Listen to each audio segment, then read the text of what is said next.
बिस्मिल्लाहिर्रहमानिर्रहीम। अमूमन शाम को ऑफिस से छुट्टी के बाद मैं रास्ते में 1 घंटे के लिए पार्क में वॉक करता हूँ। ये पार्क मेरे ऑफिस और घर के तकरीबन दरमियान में आती है। जौहर टाउन का इलाका है, ई ब्लॉक है, लुकास स्कूल के बिल्कुल सामने ये पार्क है। तो आज शाम भी मैं इस पार्क में वॉक के लिए गया था। शाम को मगरिब के बाद 7:05 पर मैं गाड़ी से उतरा तो हल्की हल्की बारिश होने लगी। मैंने अपनी छतरी ली और छतरी के साथ पार्क में दाखिल होने लगा तो वहाँ पे पार्क के अंदर 2 लोग और भी जा रहे थे। उन्होंने मुझे रोक कर कहा कि अंदर एक बंदा वो होश में नहीं है, तो आप ज़रा चल के देख लें कि वो कौन है, आप उसको शायद पहचानते हों। मैंने उसे कहा कि मेरा इस इलाके से तलक नहीं है, तो वो मेरे पहचान में शायद ना आ सके। इसके साथ ही वो लोग उसकी तरफ चले गए और मैंने अपनी वॉक शुरू कर दी। ये जो ग्राउंड का सर्कल है, ये 8 मिनट का सर्कल है।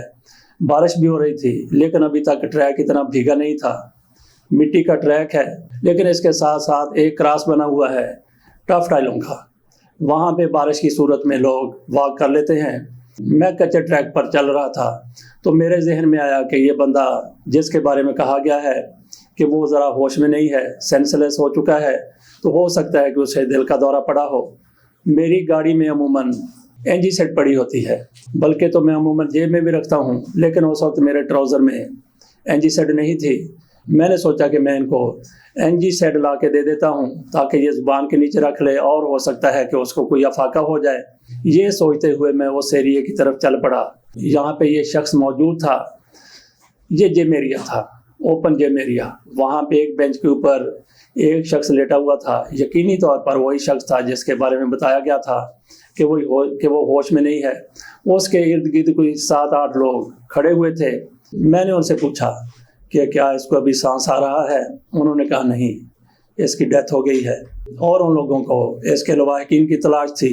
उसकी जेबों को देखा जा चुका था लेकिन ना मोबाइल था, ना कोई और चीज़ उसकी जेब में थी।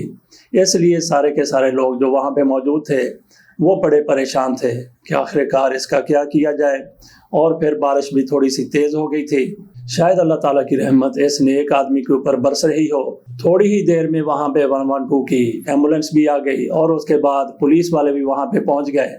वहाँ पे मौजूद लोगों में से 1-2 ये भी कह रहे थे कि ये साहब हमारे साथ अमूमन वाक़ किया करते थे, इसी इलाके के रहने वाले हैं, लेकिन हमें इनके नाम का नहीं पता, ना इनके एड्रेस का पता है।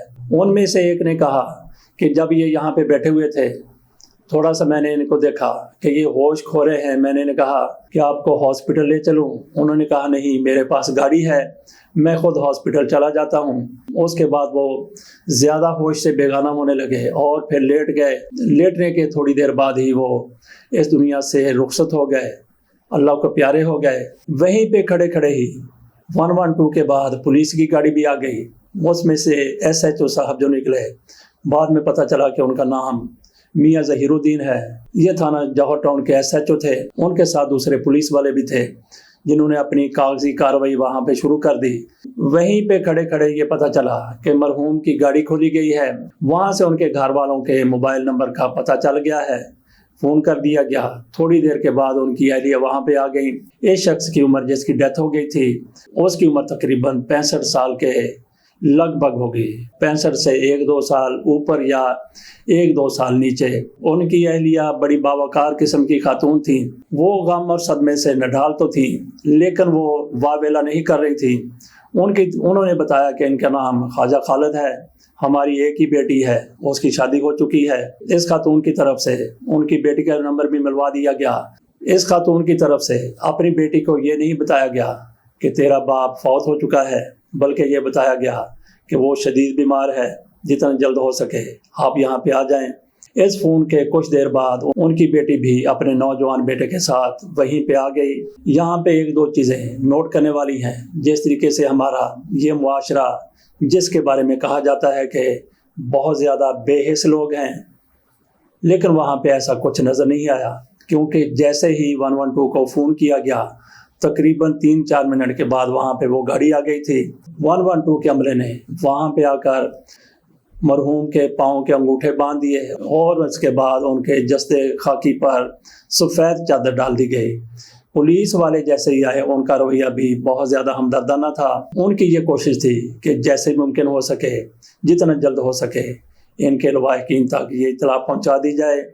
जब उनके लवाहिकीन आ गए तो SHO साहब उन्होंने पेशकश की कि हम इस डेड बॉडी को अपने आपके घर पहुंचा देते हैं, लेकिन खातून की तरफ से कहा गया कि मेरी बेटी को लेने दें, उसके बाद फिर देखते हैं। SHO साहब अपने साथ 2 गाड़ियां लेके आए थे। एक में उनके अमले के लोग थे और दूसरी इस तरह की गाड़ी थी जिसमें स्ट्रेचर के ऊपर मैयत को बड़ी आसानी के साथ रखा जा सकता था। एक तो मैंने बताया कि 112 वाले, उनकी तरफ से इंतहाई जिम्मेदारी का मुजाहरा किया जा रहा था, और ये पुलिस जिसको हम बहुत ज़्यादा तनकीद का निशाना बनाते हैं, पुलिस की तरफ से भी बहुत ज़्यादा जिम्मेदारी का मुजाहरा किया गया, इंतहाई हमदर्दी का मुजाहरा किया गया। वहाँ पे मौजूद हर एक शख्स एक दूसरे से बढ़कर उन लोगों की मदद करना चाहता था, मरहूम को उनके घर तक पहुँचाना चाहता था।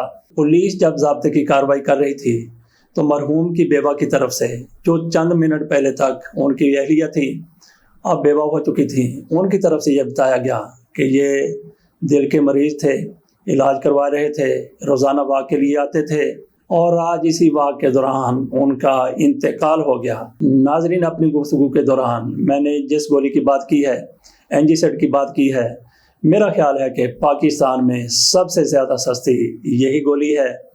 एक पत्ता 12 रुपए का मिलता है, जिसमें 10 टेबलेट्स होती हैं। ज़ुबान के नीचे रख लिया जाए तो आप यूँ समझ लीजिए कि ये एक मोजज़ाती किस्म का असर रखती है दिल के मरीज़ों के लिए। जब भी उनको हल्की सी तकलीफ़ होती है और वो बढ़ना शुरू हो जाती है, अगर ज़ुबान के नीचे ये टैबलेट रख ली जाए तो फौरी तौर पर अफाका होना शुरू हो जाता है। 5-10 मिनट के बाद वो शख्स बिल्कुल नॉर्मल हो जाता है। जो दिल के दौरे की इब्तदाई स्टेज पर होता है, उसको बड़ी आसानी के साथ हॉस्पिटल ले जाया जा सकता है, या वो खुद भी हॉस्पिटल जाने के काबिल हो जाता है। इस दुनिया में हर चीज़ का इलाज है, लेकिन मौत का कोई इलाज नहीं है। हो सकता है कि खालिद ख्वाजा साहब के घर में भी NGZ पड़ी हो, वो उसको इस्तेमाल करते हों, लेकिन आज वो अपने साथ रखना भूल गए हों। अगर उनके पास NGZ होती तो भी क्या वो मौत से बच जाते? बहरहाल मौत से बचना मुमकिन नहीं है, जो जिस तरह से लिखी जाती है उस तरह से आ जाती है, लेकिन अपनी हिफाजत ये भी हर इंसान की अव्वलीन जिम्मेदारी है, उसका अपना फ़र्ज़ है। मैं उन लोगों से ये दरख्वास्त ज़रूर करूँगा जो 50 के ऊपर हो चुके हैं कि वो कोशिश करें कि दिल की बीमारियों से बच कर रहें। अगर किसी को थोड़ा बहुत शक होता है तो वो अपने टेस्ट ज़रूर करवाएं, और एहतियाती तौर पर आपके पास अगर NGZ हो, आपके बुज़ुर्गों के पास भी ये होनी चाहिए या उनकी दस्तरस में होनी चाहिए। अगर इसकी ज़रूरत पड़े, 12 रुपए का पैकेट आता है, कोई महंगी गोली नहीं है। आप अपने लिए भी और अपने बुज़ुर्गों के लिए भी इसका एहतमाम ज़रूर करके रखें। अल्लाह ताला आपको बीमारियों से बचाए और अपने लवाहिकीन को भी महफूज रखे, तंदुरुस्त रखे, सेहतमंद रखे। अल्लाह हाफ़िज़।